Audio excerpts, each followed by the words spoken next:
Concept লাৰ্ণিংলৈ সকলোকে স্বাগতম জনাই আজিৰ ভিডিঅ'টোত আলোচনা কৰিবলৈ ওলাইছোঁ লিপি আৰু পাঠ সমীক্ষাৰ অন্তৰ্গত অধ্যায় ভাৰতীয় লিপিৰ উদ্ভৱ আৰু ক্ৰমবিকাশ সম্পৰ্কে। ভাৰতীয় লিপিৰ উদ্ভৱ আৰু ক্ৰমবিকাশ সম্পৰ্কে লিখিবলৈ হ'লে তলত দিয়া কথাখিনি উল্লেখ কৰিব। 1 নম্বৰত মানুহৰ মনৰ ভাৱ প্ৰকাশ আৰু যোগাযোগৰ মাধ্যম ভাষা।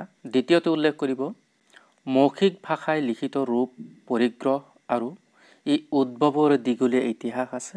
লিপি 2 প্ৰকাৰ আখৰ বা বৰ্ণযুক্ত যেনে দেৱনাগৰী অসমীয়া ৰোমান। খ নম্বৰত উল্লেখ কৰিব আখৰহীন বা বৰ্ণহীন লিপি যেনে চীনা বানমুখ। 4 নম্বৰত উল্লেখ কৰিব পৃথিৱীৰ সৰ্বপ্ৰাচীন লিপি হৈছে বানমুখ লিপি। চিত্ৰলিপিৰ এক বিকশিত ৰূপ হৈছে বানমুখ লিপি।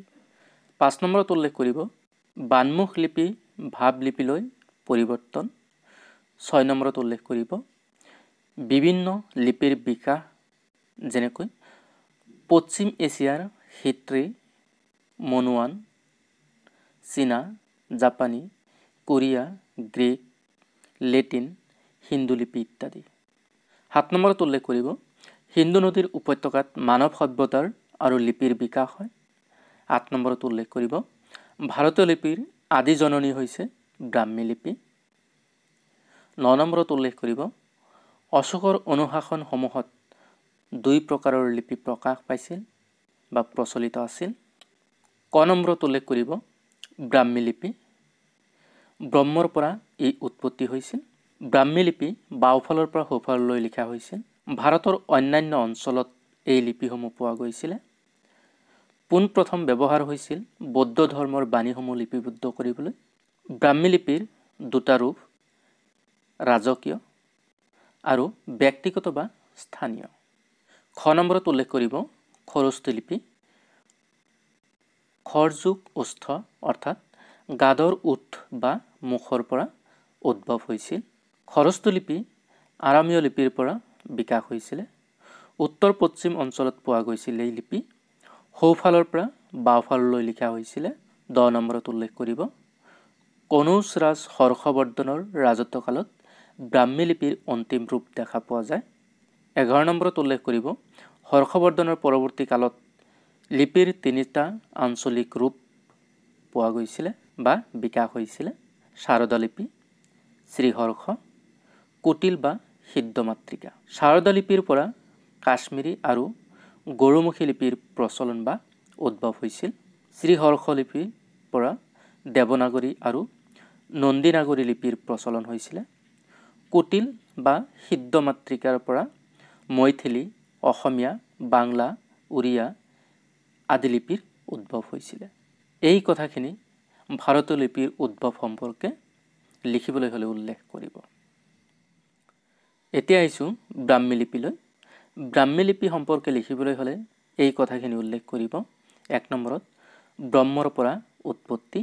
দ্বিতীয়তে উল্লেখ কৰিব বাওঁফালৰ পৰা সোঁফাললৈ লিখা হৈছিল এই লিপি। তৃতীয়তে উল্লেখ কৰিব পোনপ্ৰথমতে ব্যৱহাৰ কৰা হৈছিল বৌদ্ধ ধৰ্মৰ বাণীসমূহ লিপিবদ্ধ কৰিবলৈ। 4 নম্বৰত উল্লেখ কৰিব ব্ৰাহ্মী লিপিৰ 2টা ৰূপ ক নম্বৰত ৰাজকীয় আৰু খ নম্বৰত উল্লেখ কৰিব ব্যক্তিগত বা স্থানীয় ৰূপ। 5 নম্বৰত উল্লেখ কৰিব মগধ ৰজা অশোকৰ ৰাজত্বকালত প্ৰচলিত প্ৰধান লিপি। 6 নম্বৰত উল্লেখ কৰিব এই লিপিত অশোকৰ বাণীসমূহ গিৰি শিলাপিষ্ট শিলৰ ফলকত খোদিত। 7 নম্বৰত উল্লেখ কৰিব ভাৰতীয় আৰ্যসকলে ব্ৰহ্মৰ বা জ্ঞান সংৰক্ষণৰ বাবে সৃষ্টি কৰিছিল। 8 নম্বৰত উল্লেখ কৰিব ব্ৰাহ্মই পোনতে এই লিপি ব্যৱহাৰ কৰে। 9 নম্বৰত উল্লেখ কৰিব আখৰবোৰত শিৰোৰেখা নাছিল। 10 নম্বৰত উল্লেখ কৰিব আখৰবোৰ আছিল থিয় পোন সম উচ্চতাৰ আৰু কৌণিক ৰূপৰ। এই কথাখিনি বহলাই উল্লেখ কৰিব। ব্ৰাহ্মী লিপিৰ উৎপত্তি আৰু নামাকৰণত থকা মতানৈক্যসমূহ এনেকুৱা ধৰণৰ আছিল। 1 নম্বৰত উল্লেখ কৰিব কিছুমান পণ্ডিতৰ মতে ব্ৰাহ্মী লিপি ভাৰতীয় নিজা সম্পত্তি। দ্বিতীয়তে উল্লেখ কৰিব আলফ্ৰেড মুলাৰ জোচেফ হলেভেৰৰ মতে গ্ৰীক লিপিৰ পৰা উৎপত্তি হৈছে। তৃতীয়তে উল্লেখ কৰিব গ্ৰীক লিপি আৰু ফিনিচিয় লিপিৰ সংমিশ্ৰণত এই লিপিৰ উৎপত্তি হৈছিল। 4 নম্বৰত উল্লেখ কৰিব কানিংহামৰ মতে ব্ৰাহ্মী লিপিৰ জন্মস্থান ভাৰতবৰ্ষ আৰু ইয়াৰ বিকাশ চিত্ৰলিপিৰ পৰা হৈছিল। 5 নম্বৰত উল্লেখ কৰিব লণ্ডনৰ মতে হিন্দু লিপিৰ পৰা এই লিপিৰ বিকাশ হৈছিল। এতিয়া আহিছোঁ ব্ৰাহ্মী লিপিৰ বৈশিষ্ট্যসমূহলৈ। 1 নম্বৰত উল্লেখ কৰিব ব্ৰাহ্মী লিপি বাওঁফালৰ পৰা সোঁফাললৈ লিখা হৈছিল। দ্বিতীয়তে উল্লেখ কৰিব আখৰবোৰত শিৰোৰেখা নাছিল। তৃতীয়তে উল্লেখ কৰিব আখৰবোৰ থিয়, পোন, সম উচ্চতাৰ আৰু কৌণিক ৰূপৰ। 4 নম্বৰত উল্লেখ কৰিব দণ্ডৰ দ্বাৰা বিৰাম বুজায়। 5 নম্বৰত উল্লেখ কৰিব স্তম্ভলিপিৰ আখৰবোৰত পাক থকা। 6 নম্বৰত উল্লেখ কৰিব শিলানুশাসনত প্ৰয়োগ হোৱা আখৰবোৰত কৌণিক ৰূপ দেখা পোৱা যায়। এতিয়া আহিছোঁ খৰস্তি লিপিলৈ। খৰস্তি লিপি সম্পৰ্কে লিখিবলৈ হ'লে এই কথাখিনি উল্লেখ কৰিব খৰ যোগ ওষ্ঠ অৰ্থাৎ গাদৰ ওঁঠ বা মুখৰ পৰা উদ্ভৱ। দ্বিতীয়তে উল্লেখ কৰিব আৰামীয় লিপিৰ পৰা বিকাশ হৈছিল। তৃতীয়তে উল্লেখ কৰিব ভাৰতৰ উত্তৰ পশ্চিম অঞ্চলত পোৱা গৈছিল। 4 নম্বৰত উল্লেখ কৰিব খৰস্তি লিপি সোঁফালৰ পৰা বাওঁফাললৈ লিখা হৈছিলে। 5 নম্বৰত উল্লেখ কৰিব অশোকৰ ধৰ্মলিপিত প্ৰয়োগ। 6 নম্বৰত উল্লেখ কৰিব অশোকৰ পৰৱৰ্তী কালত শক, যৱন, কুষাণ আদি ৰাজবংশই প্ৰয়োগ কৰিছিলে।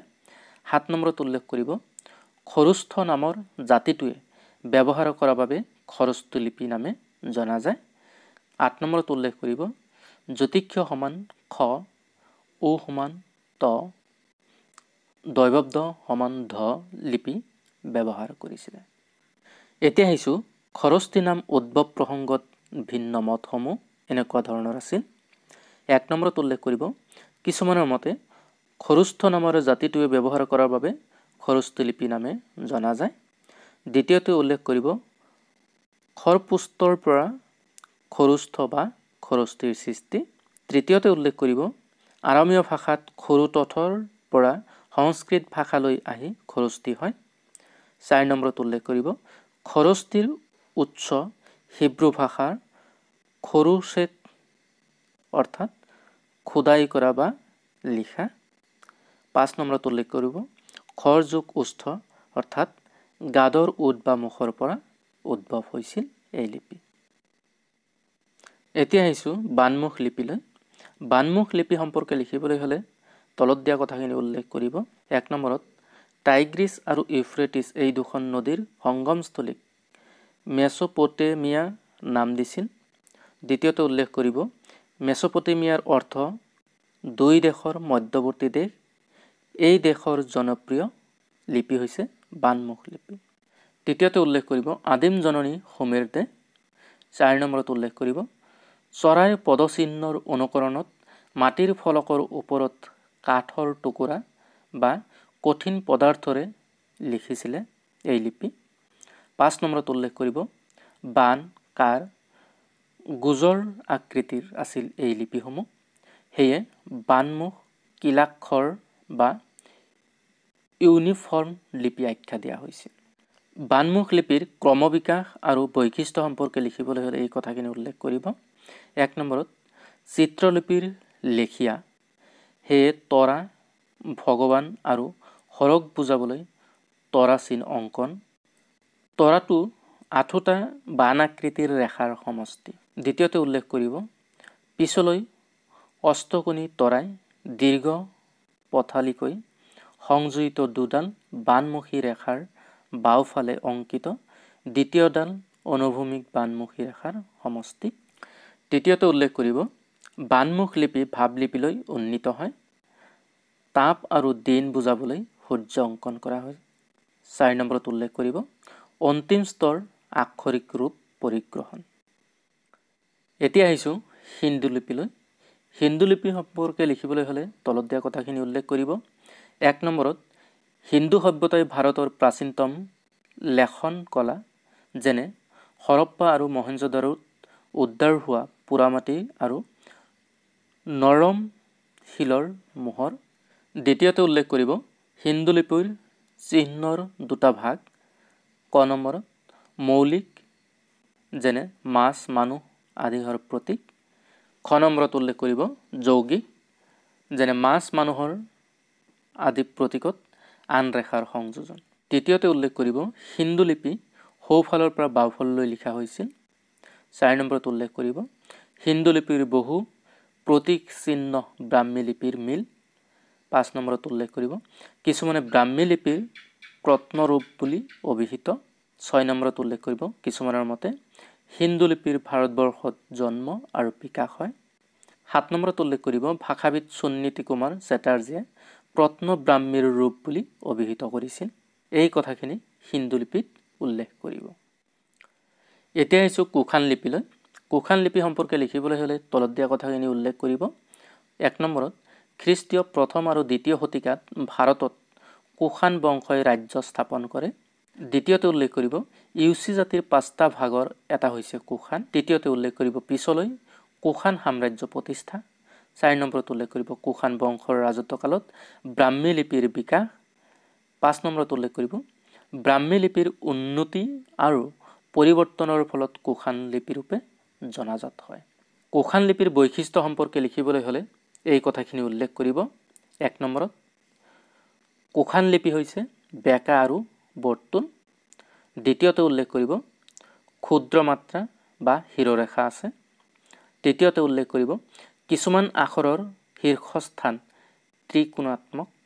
4 নম্বৰত উল্লেখ কৰিব নতুন আখৰৰ ব্যৱহাৰ, হৃদম শব্দত হলন্ত মৰ প্ৰয়োগ, ৰি উঙয়গংগ যুক্তাক্ষৰৰ ব্যৱহাৰ, লৰ প্ৰয়োগ। 5 নম্বৰত উল্লেখ কৰিব সংখ্যাসূচক প্ৰতীক চিহ্নৰ প্ৰয়োগ, যেনে 1 2 3 4 5 6 7 8 9 10 20 30 40 50 60 70 80 90 100 আৰু 200। বহুলাৰৰ মতে কুশান লিপিৰ বৈশিষ্ট্য হৈছে এনেকুৱা ধৰণৰ। 1 নম্বৰত অ আৰু আৰ লম্ব ৰেখাৰ দৈৰ্ঘ্য বৃদ্ধি। দ্বিতীয়তে ঘ বৰ্ণৰ ৰূপৰ পৰিৱৰ্তন। তৃতীয়তে তৰ তলত নতুনকৈ এটা ফাঁচৰ আগমন। চতুৰ্থতে নৰ অনুভূমিক ৰেখাৰ বক্ৰতা। পঞ্চম তালিবহৰ বাওঁ দিশৰ নিম্নমুখী ৰেখাডালৰ পৰিৱৰ্তন। ষষ্ঠ অব্য ৰূপগত দিশৰ পৰিৱৰ্তন। ব্ৰাহ্মী লিপি আৰু কুশান লিপিৰ মাজত থকা পাৰ্থক্যসমূহ উল্লেখ কৰিব এনেকুৱা ধৰণে। ব্ৰাহ্মী লিপি থিয় আৰু সৰল আৰু কুশান লিপি হৈছে বেঁকা আৰু বাৰ্তুল। দ্বিতীয়তে উল্লেখ কৰিব ব্ৰাহ্মী লিপিৰ মাত্ৰা বা শিৰোৰেখা নাছিল। কুশান লিপি ক্ষুদ্ৰ মাত্ৰা বা শিৰোৰেখাৰ আবিৰ্ভাৱ আছে। এতিয়া আহিছোঁ গুপ্ত লিপিলৈ। গুপ্ত লিপি সম্পৰ্কে লিখিবলৈ হ'লে এই কথাখিনি উল্লেখ কৰিব। 1 নম্বৰত খ্ৰীষ্টীয় 4ৰ্থ শতিকাত মগধত মৌৰ্য সাম্ৰাজ্য পতন ঘটাৰ পাছত গুপ্ত ৰাজবংশৰ প্ৰতিষ্ঠা লাভ। দ্বিতীয়তে উল্লেখ কৰিব ফলত প্ৰায় সমগ্ৰ ভাৰতবৰ্ষত বিদেশী আধিপত্য পতন। তৃতীয়তে উল্লেখ কৰিব শোক সোণ আদি বিদেশী শত্ৰুক পৰাস্ত কৰি চন্দ্ৰগুপ্ত, কুমাৰগুপ্ত, পৰুগুপ্ত, বোধগুপ্ত, নৰসিংহগুপ্ত, বিষ্ণুগুপ্ত আদি গুপ্ত সম্ৰাটে নিজৰ সাম্ৰাজ্য বিস্তাৰ কৰি ৰাজনৈতিক আৰু সামাজিক দিশত পৰিৱৰ্তন ঘটায়। 4 নম্বৰত উল্লেখ কৰিব গুপ্ত বংশৰ ৰাজত্বকালত ব্ৰাহ্মী লিপিৰ পৰিৱৰ্তন ঘটাই নতুন শৈলী আত্মপ্ৰকাশ কৰে। 5 নম্বৰত উল্লেখ কৰিব গুপ্তকালীন ব্ৰাহ্মী লিপিক গুপ্ত লিপি ৰূপে জনাজাত। 6 নম্বৰত উল্লেখ কৰিব গুপ্ত লিপিৰ 2টা ভাগ। ক নম্বৰ আদিগুপ্ত লিপি, ইয়াৰ ভিতৰত আছে পূৰ্বী পশ্চিমা, পাৰ্থক্য হৈছে তালিবহ। খ নম্বৰত উল্লেখ কৰিব পৰৱৰ্তী কালৰ গুপ্ত লিপি। 7 নম্বৰত উল্লেখ কৰিব হৰ্ণলৰ মতে আদি স্তৰত গুপ্ত লিপিৰ 2টা শৈলী, পাৰ্থক্য কেৱল ম অক্ষৰটি। ক নম্বৰত উল্লেখ কৰিব উত্তৰ ভাৰতীয়, খ নম্বৰত উল্লেখ কৰিব দক্ষিণ ভাৰতীয়। 8 নম্বৰত উল্লেখ কৰিব বহুলাৰৰ মতে গুপ্ত লিপি 3 প্ৰকাৰ। ক নম্বৰ পূৰ্বশৈলী, যেনে সমুদ্ৰগুপ্তৰ এলাহাবাদ স্তম্ভলেখা, স্কন্দগুপ্তৰ সহাম শৈললেখ। খ নম্বৰত উল্লেখ কৰিব পশ্চিমা শৈলী, যেনে বক্ৰবৃত্তাকাৰ হস্ত লেখ, স্কন্দগুপ্তৰ ইন্দ্ৰৰ তাম্ৰলেখ। গ নম্বৰত উল্লেখ কৰিব পশ্চিমা কৌণিক শৈলী, চন্দ্ৰগুপ্তৰ মেহৰৌলি স্তম্ভলেখ। ইয়াৰ বিশেষত্ব হৈছে আখৰৰ কৌণিক ৰূপ।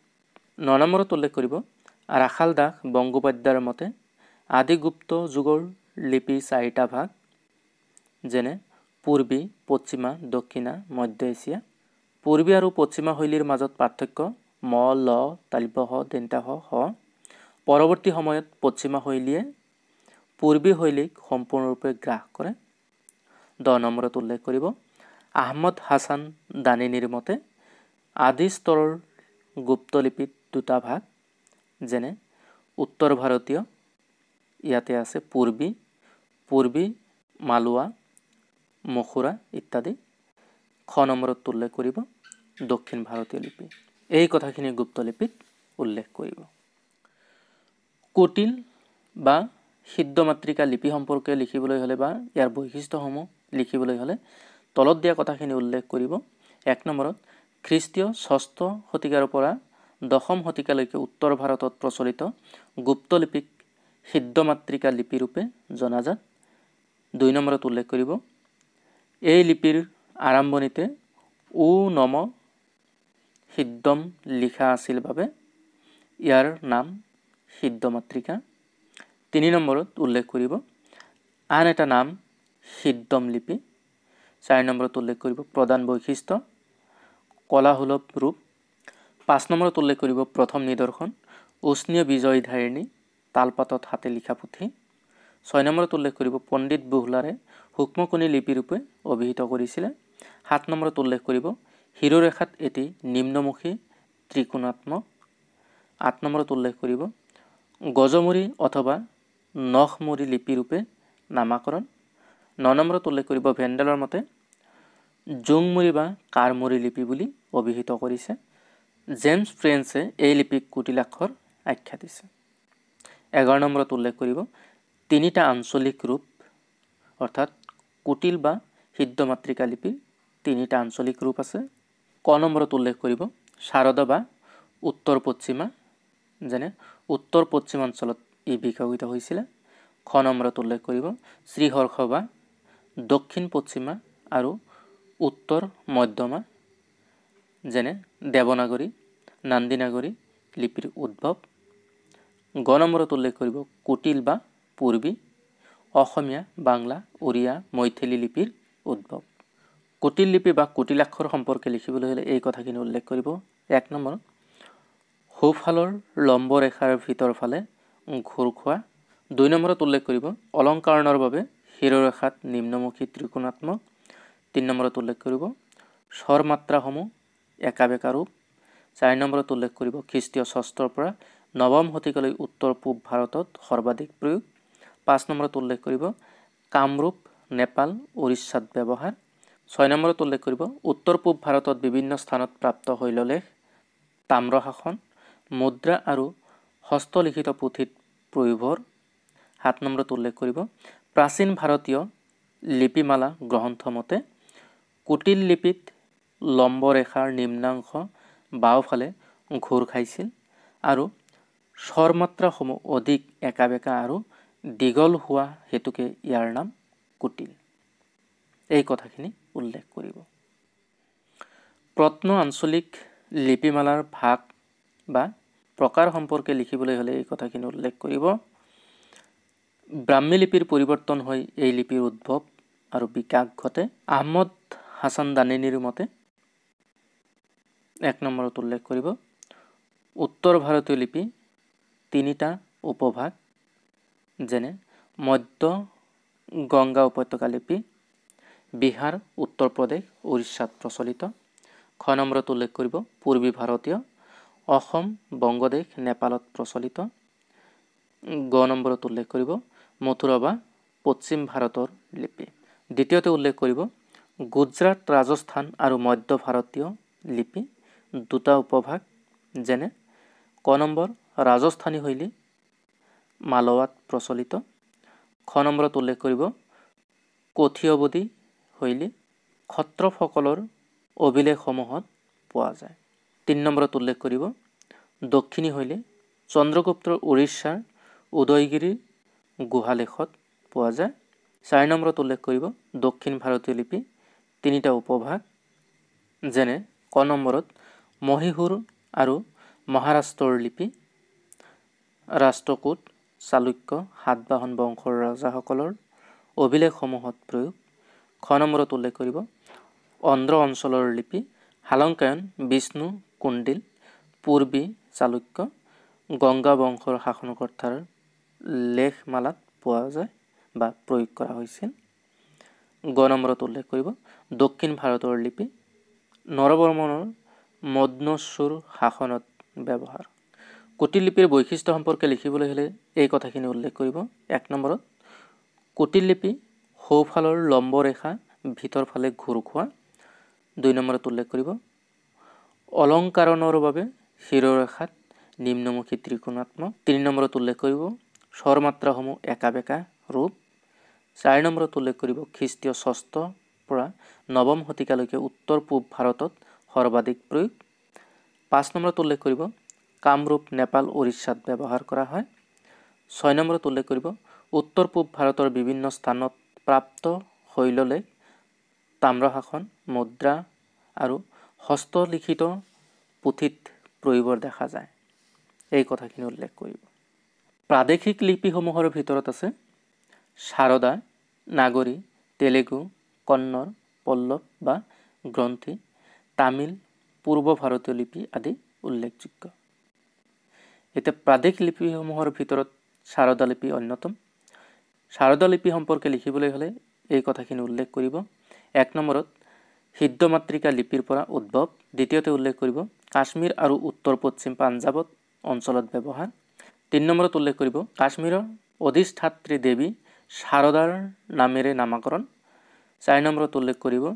তালিব্য হ দন্ত্য হ ব অব্য আৰু এ ম পাৰ্থক্য পোৱা নাযায় 5 নম্বৰত উল্লেখ কৰিব টকাৰী লণ্ডা গোৰমুখী ডুগ্ৰী চমেৱালী কোচি আদি লিপিৰ উদ্ভৱ প্ৰাদেশিক লিপিৰ অন্তৰ্গত আন এটি লিপি হৈছে নাগৰী লিপি নাগৰী লিপি সম্পৰ্কে লিখিবলৈ হ'লে এই কথাখিনি উল্লেখ কৰিব 1 নম্বৰত নগৰ শব্দৰ সম্পৰ্ক আছে দ্বিতীয়তে প্ৰধানকৈ নগৰ অঞ্চলত ব্যৱহাৰ হোৱা বাবে নাম নগৰী তৃতীয়তে কিছুমানৰ মতে গুজৰাট নগৰৰ ব্ৰাহ্মণ সম্প্ৰদায়ে ব্যৱহাৰ কৰিছিল 4 নম্বৰ আন এটা নাম দেৱনাগৰী 5 নম্বৰত উল্লেখ কৰিব গুজৰাটী গুজৰাটত প্ৰচলিত সৰাফী গুজৰাটত প্ৰচলিত মহাজানী কৈথি উত্তৰ প্ৰদেশ আৰু বিহাৰৰ কায়স্থসকলৰ মাজত প্ৰচলিত লিপিৰ জন্ম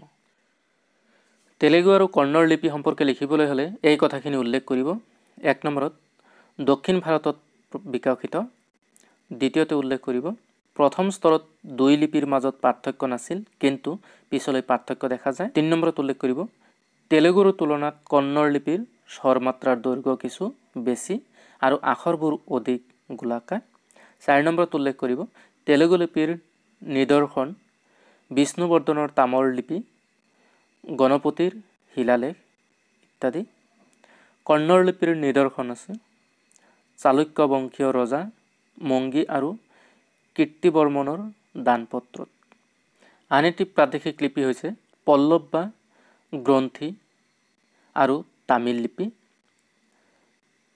এই সম্পৰ্কে লিখিবলৈ হ'লে এই কথাখিনি উল্লেখ কৰিব 1 নম্বৰত ব্ৰাহ্মী লিপিৰ দক্ষিণী শৈলীৰ পৰা বিকশিত দ্বিতীয়তে উল্লেখ কৰিব পল্লৱ লিপি গ্ৰন্থ আদি লিখাৰ বাবে ব্যৱহাৰ কৰা হৈছিল বাবে পল্লৱ গ্ৰন্থ লিপি ৰূপে অভিহিত 3 নম্বৰত উল্লেখ কৰিব এই লিপিৰ নিদৰ্শন হৈছে মামল্লপুৰমত প্ৰাপ্ত লঘুলেখ কাঞ্চীপুৰমৰ কৈলাশনাথ মন্দিৰত শিলালেখ 4 নম্বৰত উল্লেখ কৰিব দক্ষিণ পূব এছিয়াত এই লিপিৰ ব্যৱহাৰ বেছি 5 নম্বৰত উল্লেখ কৰিব দাক্ষিণাত্যত প্ৰচলিত আন এটি লিপি তামিল 6 নম্বৰত উল্লেখ কৰিব তামিল লিপিৰ ইতিহাস আটাইতকৈ প্ৰাচীন 7 নম্বৰত উল্লেখ কৰিব তামিল লিপিৰ নিদৰ্শন আজিকো পুতি পোৱা হোৱা নাই 8 নম্বৰত উল্লেখ কৰিব তামিলনাডুত প্ৰচলিত 12টা স্বৰ আৰু 18টা ব্যঞ্জন পোৱা যায় পূব ভাৰতীয় লিপি বা পূৰ্বী লিপি সম্পৰ্কে লিখিবলৈ হ'লে এই কথাখিনি উল্লেখ কৰিব 1 নম্বৰত পূৰ্বী লিপি দুটা ভাগ, পূৰ্বী ধাৰা আৰু পশ্চিমা ধাৰা। পশ্চিমা ধাৰাটো নেপালত বিকশিত হৈছে। দ্বিতীয়তে উল্লেখ কৰিব অসমীয়া, বাংলা, ওড়িয়া, মৈথিলী এই লিপিৰ অন্তৰ্ভুক্ত। 3 নম্বৰত উল্লেখ কৰিব কুটিল লিপিৰ পৰা অসমীয়া লিপিৰ উদ্ভৱ। 4 নম্বৰত উল্লেখ কৰিব কুটিল লিপি নিজস্ব ৰূপ লোৱাৰ পূৰ্বেই গুপ্ত লিপিৰ পৰা অসমীয়া লিপিৰ বিকাশ। 5 নম্বৰত উল্লেখ কৰিব বাংলা লিপিৰ বিকাশ খ্ৰীষ্টীয় 9ম-10ম শতিকাৰ পৰা। 6 নম্বৰত উল্লেখ কৰিব উৰিষ্যাত প্ৰচলিত লিপি ওড়িয়া লিপি। ইয়াৰ দুটা শৈলী, ক নম্বৰ ব্ৰাহ্মণী, খ নম্বৰ কৰণী। ব্ৰাহ্মণী লিপি কৰণী লিপিতকৈ অধিক বাৰ্তুলাকৃতিৰ। 7 নম্বৰত উল্লেখ কৰিব পূৰ্বী লিপিৰ আন এটা উল্লেখযোগ্য শাখা মৈথিলী, বিহাৰৰ মিথিলা অঞ্চলত প্ৰচলিত।